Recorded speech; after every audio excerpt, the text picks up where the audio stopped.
Hey everyone, it's Ed Gutowski, and what I wanted to do was to create kind of a welcome video for week one that kind of introduces you to class, talks about the class, and then talks about the textbooks for our class.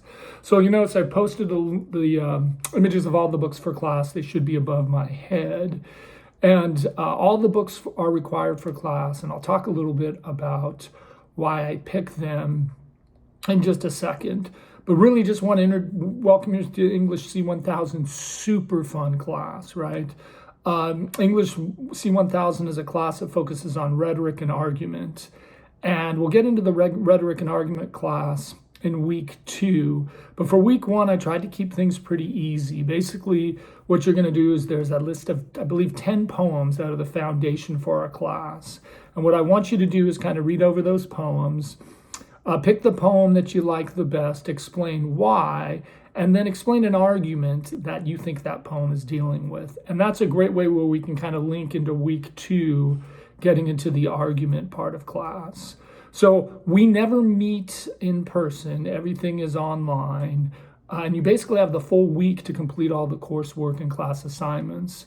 There are essentially two exceptions. On Monday, you need to do a Monday check-in, in which you kind of read over the agenda, let me know you read over the agenda, and that way you can balance your time to make sure you get everything done that's due by the end of the week. For week one, there's one other additional exception. You need to send me a welcome email that introduces yourself to class and lets me know what you think of the class, what you think of the books for the course. And I need to have that welcome email by Wednesday at noon. Otherwise, I do drop students to make room for ads. So English 1C, super fun. I really like the textbooks that we use for class. They're loads and loads of fun. So I want to kind of just talk a little bit about them. So the first book that we'll use is Into the Wild. And students really, really like Into the Wild. There's a great mystery to the book.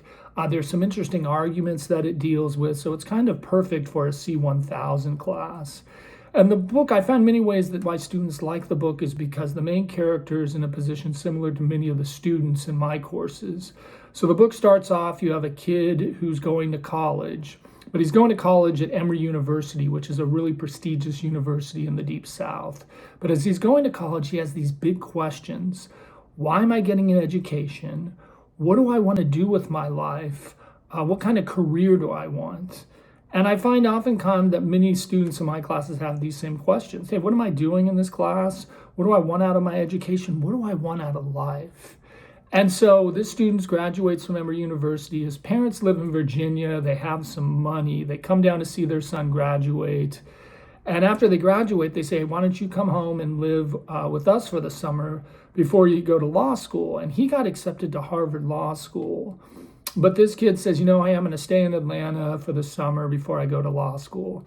Parents don't think any about it. They fly back home. At the end of summer, they get all of their son's mail forwarded to their house, which they think is strange. So they call him. The phone's been disconnected. They fly down to Atlanta. They find a for rent sign on his apartment. And they asked the landlord if they'd seen his son. And the day after graduation, this kid canceled his lease, got rid of all of his money and possessions, and disappeared, and no one knows what happened to him. 6 months later, he walks into Alaska with a pistol, 6 pounds of rice, and ends up dying of starvation. And the author, John Krakauer, wanted to know what would motivate a kid that had everything going for him, coming from a well-to-do family, coming from a family who had some money. Why would he do something so rash and brazen?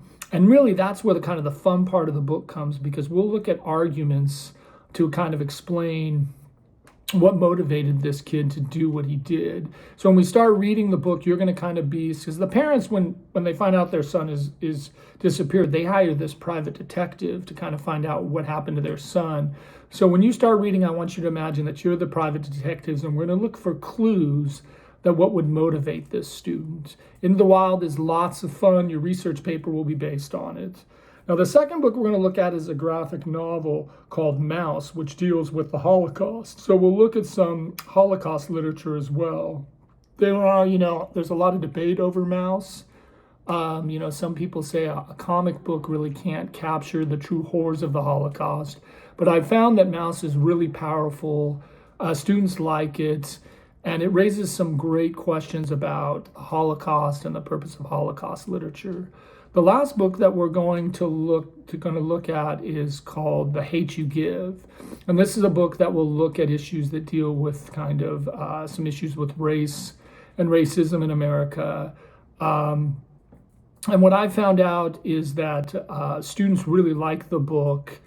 They're really engaged about some of the questions that it raises. And I think, it's the one reason why I continue to use it. The two other books are the Siegel Reader essays. There are 4 short essays that you'll write based on some of the readings. Students love the Siegel Reader. They love the articles. There's a lot of interesting arguments that it deals with. And then we will look at the St. Martin's Handbook, and that will help us to understand how rhetoric and argument works.